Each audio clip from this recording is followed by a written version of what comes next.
Hi, I'm John Ratzenberger. If you want to know America, you've got to meet the folks who work in factories and workshops.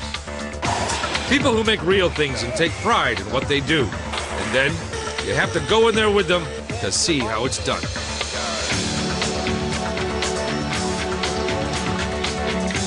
So that's what I did. I poked around every corner of this country, big cities, small towns, and whatever was in between, looking for the soul of America. And you know what? I found it everywhere.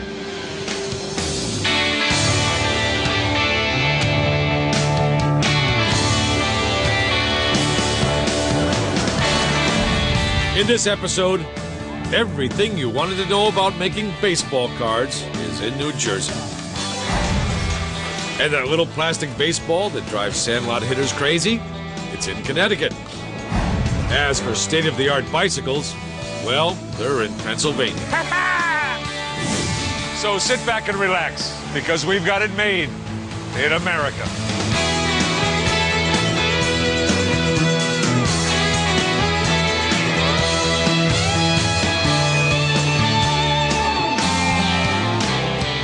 This program is produced in cooperation with the Reader's Digest Association.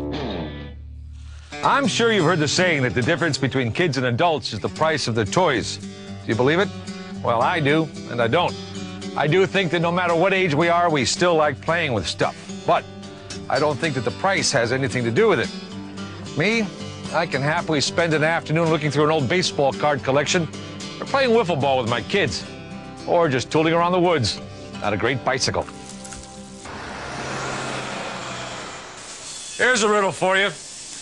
What company started in a small loft over a Connecticut pickle factory and rose to become the most prestigious name in bicycles worldwide?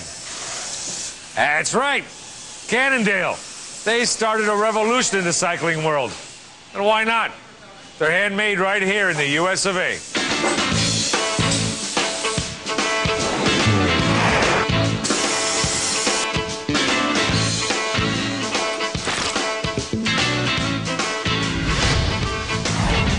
Bedford, Pennsylvania is a quaint little town, population 3,141, just north of the Maryland border.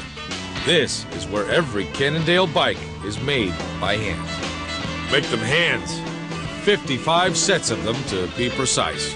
Cannondale's welders are so proud of their company's bikes that, like Picasso, they initial each one. When you hire good people who have a passion for cycling, when you give them the tools they need to do a good job, and you let them do their job, you just basically get out of the way, then good things are going to happen. Well, good things happen when you make them happen, like Cannondale did. Let's talk about how they did it. Before Cannondale rolled onto the scene, the majority of bike frames were made of heavy-gauge steel. They were strong, all right, but way too heavy for getting off the pavement. Technology rode to the rescue. In 1983, Cannondale founder Joe Montgomery impressed the world with a super light and, more importantly, super strong bike made from oversized aluminum tubing. Bicycling has never looked back. All right. Troy Clark lets us in on the secrets of Cannondale's signature design. That's what we're known for. Cannondale is known for using larger diameter tubing. That's right. I've seen it. Now, why is that? Why would you have that down strut, a thicker tubing than the cross piece and the other diagonal? Because it increases the strength, and it also fights against flex. So when you're doing some serious mountain biking, then Yes. when this hits, boom. Yes. That holds the road as it were. That leading-edge technology is what enables Cannondale to claim a place among the world's top racing and mountain bike makers. And it's also what inspires rabid devotion from the most avid mountain bike riders. What's unique about Cannondale is really our commitment to manufacturing here in the U.S. We're the only large-scale manufacturer of bicycles that makes every single one of its bicycles here in the United States. Let's go through the process together. On here we're using a laser to cut the end of the tube off. It's going to come up and it'll do a drain hole. Holy man, I've never seen that before. That's Star Wars stuff. That's a laser beam. Yeah.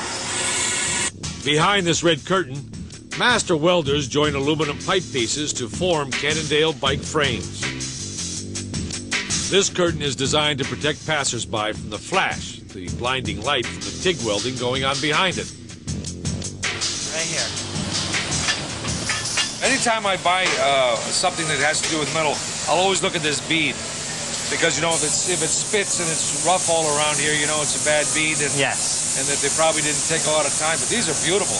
Yes. That really is an art form, isn't it, to do that right? Yes, it's an acquired skill. It takes a lot of years to be able to weld a bead this smooth. And this is like this? Yes, that's correct. Pedals will be here. Right here's where the pedal goes, and your steering wheel's right here. Handlebars here, seat Yeah, here. seat right there. All right, we're almost ready to go for the mountains. But not so fast. Next stop is, well, the moon? Don't worry. It only looks like a sci-fi movie. After welding, the frames have to be sanded, and sanding produces noxious metal dust. So as not to breathe it, the sanders wear jumpsuits that have fresh air pumped in. Miniature belt sanders are used to polish the frame's weld beams. The tubes are designed to flow seamlessly together. In this eerie setting, it seems appropriate that tools wail like banshees. After sanding, the bike frames go through Cannondale's top-secret heat treat process. This bike just came out of the oven. Because it came out of the oven, it would be soft. That's correct. That's how he's able to work it to make sure that the rear wheel fits in the bike properly. So that's how the ultimate bike frames are built. Now let's see how they're painted. No doubt you'll get an electrostatic charge out of it. So is there a current going through the frame now as they're painting it?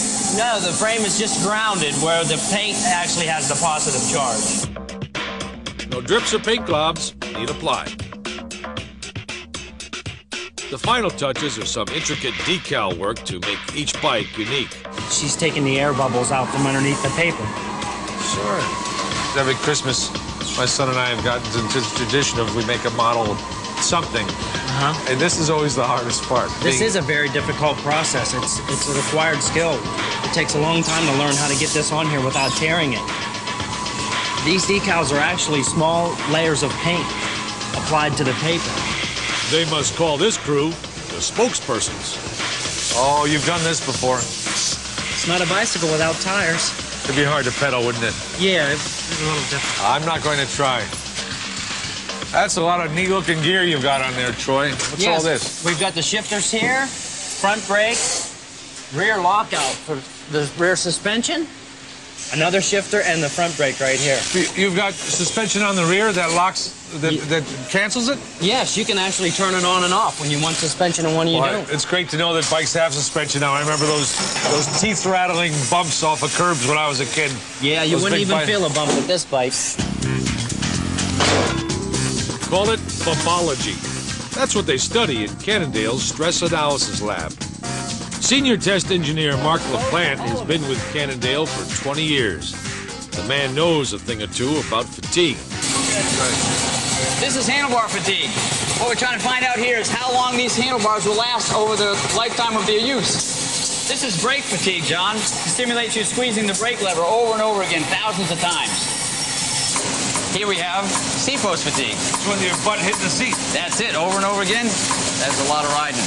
And this is... Let me guess, something to do with fatigue. That's right, frame pedal fatigue. You guessed it, simulates climbing a hill. I'm surprised you're not fatigued. Life expectancy for a Cannondale bike is measured in tens of thousands of miles. Other brands can only eat Cannondale's innovative dust.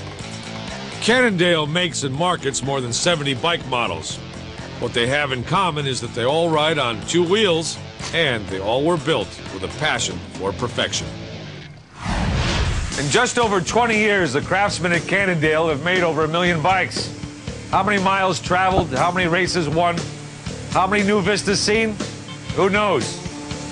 But the road does call, and the American spirit has to answer. Look at that, it's raining. No problem. I'm on a Cannondale.